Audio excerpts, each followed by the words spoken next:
গেস্টাপোর নাম শুনেছ? Germany secret police. হ্যাঁ, নাজি পার্টিতে হিটলারের পরেই যার স্থান, সেই হেয়ারম্যান গোয়ারিং এর সৃষ্টি এই গেস্টাপো। এই পুলিশ বাহিনীর প্রতিটি লোক এক একটি মূর্তিমান শয়তান। কোনো কুকার্যে এরা পিছপা হয় না। তোমার বাবা কি? হ্যাঁ, এদেরই শিকার। বাবা বেশ কিছুদিন থেকে জার্মানি ছেড়ে চলে যাওয়ার কথা ভাবছিলেন, কিন্তু বার্লিন ওনার জন্মস্থান, আর ওর ছাত্ররা ওকে যেরকম ভালোবাসে আর ভক্তি করে, উনি দোটানার মধ্যে পড়ে গিয়েছিলেন। দুদিন আগে গেস্টাপোর সশস্ত্র পুলিশ আমাদের বাড়িতে এসে হাজির হয়। তখন দুপুরবেলা, জানো, আমরা খেতে বসেছি। একজন পুলিশ খাবার ঘরে এসে বাবার দিকে পিস্টল উঁচিয়ে বলল, বলো, হেইল হিটলার। আমি জানতাম যারা হিটলারের আনুগত্য স্বীকার করে তারা পরস্পরের সঙ্গে দেখা হলে ডান হাত সামনের দিকে উঁচিয়ে হাইল হিটলার বলে। এর মানে যদি করা হয় হিটলার জিন্দাবাদ, তাহলে খুব ভুল হবে না। নবার্ট বলে চলল। বাবা বারবার আদেশ সত্ত্বেও হেইল হিটলার বলতে রাজি হননি। তখন পুলিশ তাকে আক্রমণ করে। বেপরোয়াভাবে প্রহার করে পুলিশ যখন চলে যায়, তখন বাবা অর্ধমৃত, তার সর্বাঙ্গ রক্তাক্ত, মাথা ফেটে গেছে। বার্লিনের কোনো হাসপাতালে ইহুদিদের ঢুকতে দেওয়া হয় না। আমাদের বাড়ির ডাক্তার Huberman, he is also Jew, তিনি বাড়ি থেকে বেরোন না। পরিচর্যা যেটুকু করার সেটা করেছি আমার বোন আর আমি। কিন্তু বাবা যে অবস্থায় রয়েছেন, ভুল বকছেন, গা জ্বরে পুড়ে যাচ্ছে, তাতে মনে হয় না তিনি আর 2-1 দিনের বেশি বাঁচবেন। গতকাল কাগজে আমি প্রফেসর শাঙ্কু আর মিরাকিউরলের কথা পড়লাম।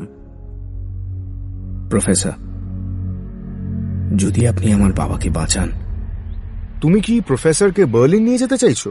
না হলে আমার বাবা বাঁচবেন না মিস্টার সন্ডার্স। আর বাবা হলেন সত্যিকারের ভারত প্রেমিক। 7 বার ইন্ডিয়া গেছেন। বলেন, সংস্কৃত ভাষায় যে ঐশ্বর্য আছে তেমন আর কোনো ভাষায় নেই। আমি টাকা নিয়ে এসেছি। কাল দুপুরে হেস্টন থেকে বার্লিনের প্লেন ছাড়বে 11:30টায়। বিকেল 4:30 বার্লিন পৌঁছাবে। আমাদের বাড়িতেই থাকবেন প্রফেসর। আমি আবার 2 দিন পরে ওকে প্লেনে তুলে দেব। 1 পয়সা খরচ ওনার লাগবে না। কিন্তু ওর নিরাপত্তার কি ব্যবস্থা হবে? দেখুন, ভারতবাসীদের উপর তো নাৎসিদের কোনো আক্রোশ নেই। ওনার কোনো ক্ষতি হবে না, এই আমি জোর দিয়ে বলতে পারি। সন্ডার্স কয়েক মুহূর্ত চুপ থেকে বলল, তোমার বাবাকে কি দেখলে ইহুদি বলে বোঝা যায়? হ্যাঁ, তা যায়। ওর চুল কি কালো? হ্যাঁ। তাহলে তোমার চুল সোনালী হলো কি করে? তোমার মার চুল কি তোমার মতো? আগে না, মার চুলও কালো ছিল।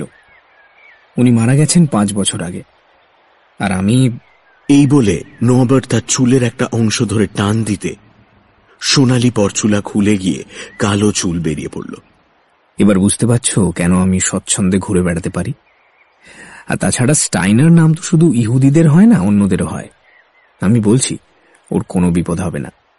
আমি মনে মনে ভাবছিলাম, বাবা বেঁচে থাকলে বলতেন, তুই যা রে তিলু, একজন মনীষীর ত্রাণকর্তা হতে পারলে তোর জীবন ধন্য হবে। সন্ডার্সকে দেখেই বুঝতে পেরেছিলাম ও সবিশেষ চিন্তিত। এবার ও আমার দিকে ফিরে বলল, তোমার কি মত শঙ্কু? এত বড় একজন ভারততাত্ত্বিককে মৃত্যুর কবল থেকে উদ্ধার করতে পারলে আমার আত্মা শান্তি পাবে। তবে যাও, কিন্তু 2-1 দিনের বেশি কোনো মতেই থাকবে না। তোমাকেও বলছি নরবার্ট, যদি ঈশ্বরের কৃপা এবং মিরাকিউরেলের গুণে তোমার বাবা পুনর্জীবন লাভ করেন, সে খবরটা তুমি প্লিজ ঢাক পিটিয়ে লোককে বলতে যেও না। তাহলে প্রফেসরকে আরো 12 খানেক মুমূর্ষু ব্যক্তির চিকিৎসার জন্য অনির্দিষ্টকাল বার্লিনেই থেকে যেতে হবে। আমি কথা দিচ্ছি সেটা হবে না, আই প্রমিস। নবার্ট উঠে পড়ে বলল, বেশ, তাহলে আমি কাল সকাল 10টায় ট্যাক্সি নিয়ে এসে এখানে হাজির হব। নবার্ট চলে গেলে সন্ডার্স আমাকে জিজ্ঞেস করল, তুমি মিরাকিউরেলের কটা বড়ি এনেছো? 24টা। সেগুলো কোথায় থাকে? আমার সুটকেসের একটা শিশির মধ্যে। কারো চিকিৎসা করতে যাবার সময় আমি 4টে করে বড়ি সঙ্গে নিয়ে যাই।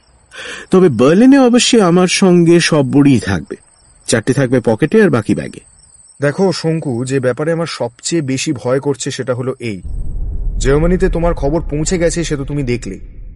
ধরো যদি বার্লিনে গিয়ে তুমি নাৎসিদের খপ্পরে পড়ো, তাদের মধ্যে তো অনেকেরই দুরারোগ্য ব্যাধি থাকতে পারে।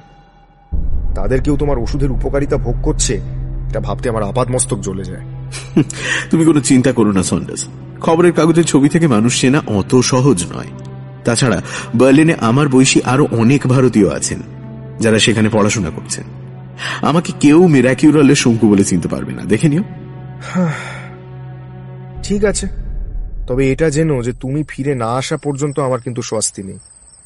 ডিনারের পর বৈঠকখানায় বসে কফি পান ও গল্পগুজব করে আমার ঘরে চলে গেলাম জিনিসপত্র গুছিয়ে নিতে। সুটকেসটা সবে বিছানার উপর তুলেছি এমন সময় দরজায় টোকা পড়ল। খুলে দেখি সন্ডার্স। আসতে পারি? হ্যাঁ, নিশ্চয়। সন্ডার্স ঘরে ঢুকে দরজাটা বন্ধ করে দিয়ে একটা অপ্রত্যাশিত প্রশ্ন করল। আগ্নেয়াস্ত্র ব্যবহারের অভ্যাস আছে তোমার? মানে তুমি কি বন্দুক পিস্তলের কথা বলছো? হ্যাঁ। সত্যি বলতে কি 8-10 বছর বয়সে আমার গুলতিতে খুব ভালো টিপ ছিল। সাধারণত ওই বয়সের ছেলেরা গুলতি দিয়ে পাখিটাকে মেরে আস্ফালন করে, আমি কিন্তু কোনোদিনই কিছু মানিনি। ছেলেবেলা থেকেই ওই রক্তপাত জিনিসটা আমি সহ্য করতে পারি না। আমিও তাই শঙ্কু, কিন্তু নিরীহ মানুষের উপর যারা অমানসিক অত্যাচার করে তাদের উপর গুলি চালাতে আমি বিন্দুমাত্র দ্বিধা করব না। বাইবেলে যে বলে এক গালে চড় খেলে অন্য গাল এগিয়ে দাও, এতে আমি মোটেই বিশ্বাস করি না। কিন্তু এসব কথা তুমি আমায় বলছো কেন? সন্ডার্স কোনো জবাব না দিয়ে কোটের পকেটে হাত ঢুকিয়ে একটা রিভলভার বার করল। এই নাও শঙ্কু, এটা জার্মানিতে তৈরি, এর নাম লুগার অটোমেটিক। এতে আমি 6টা গুলি ভরেছি। তুমি এটা সঙ্গে নেবে, একটু দেখে নাও। This is the safety catch. এটা এইভাবে টিপলে আলগা হয় আর তখনই গুলি চালানো সম্ভব। গুলতিতে টিপ ভালো হলে রিভলভারেও হবে, এটা অবশ্য আশা করা ঠিক নয়। সত্যি বলতে কি, রিভলভারের চেয়ে রাইফেলের সাহায্যে লক্ষ্যভেদ করা অনেক সহজ। কিন্তু কেউ যদি তোমার কাছে অর্থাৎ পয়েন্ট ব্ল্যাঙ্ক রেঞ্জে দাঁড়ায়, তাহলে তার দিকে রিভলভার তাক করে চালালে তাকে কিছুটা ঘায়েল অন্তত করতে পারবে।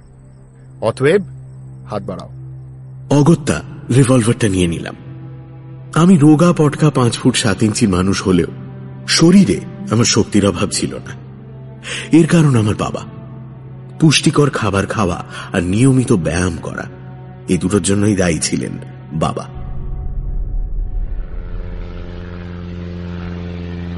আজকাল বড় বড় জেট প্লেন ওড়ে পৃথিবী থেকে 30-35 হাজার ফুট উপরে, ফলে জানালা দিয়ে নিচের দিকে চাইলে প্রায় কিছুই দেখা যায় না। যে প্লেনে নরবার্টের সঙ্গে বার্লিন যাচ্ছিলাম তাতে 4টে প্রপেলার রয়েছে, আর সেটা অনেক নিচ দিয়ে ওড়ার ফলে ঘর বাড়ি, রাস্তাঘাট, ক্ষেত খামার সবই দিব্যি দেখতে পাচ্ছিলাম। ভারী মনোরম পরিচ্ছন্ন এই দৃশ্য। শীতকাল বলে সবুজের একটু অভাব। এক এক জায়গায় দেখছি বরফও জমে রয়েছে।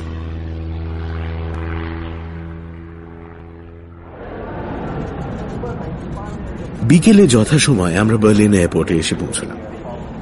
তখন অবশ্যই এয়ারপোর্ট কথাটা চালু হয়নি, বলা হতো এরোড্রোম। আজকের তুলনায় অনেক ছোট, তবে আজকের মতোই নানান নিয়ম কানুনের মধ্যে দিয়ে চলতে হয়। একটা কাউন্টারের পেছনে হৃষ্টপুষ্ট এক জার্মান বসে যাত্রীদের পাসপোর্ট চেক করছে। নরবার্ট আর আমি লাইনে দাঁড়িয়েছিলাম। 10 মিনিটের মধ্যে কাউন্টারের সামনে পৌঁছে গেলাম। নরবার্ট আমার পেছনে, কাজেই আমাকেই আগে পাসপোর্ট দিতে হলো। সেই সঙ্গে একটা হলদে কার্ডও দেবার ছিল, যাতে কতগুলো নির্দিষ্ট জায়গার নাম ধাম, কোন দেশের লোক, বার্লিনে কদিন থাকবে, কোথায় থাকবে, কেন এসেছি, সব লিখতে হয়েছিল প্লেনে বসে।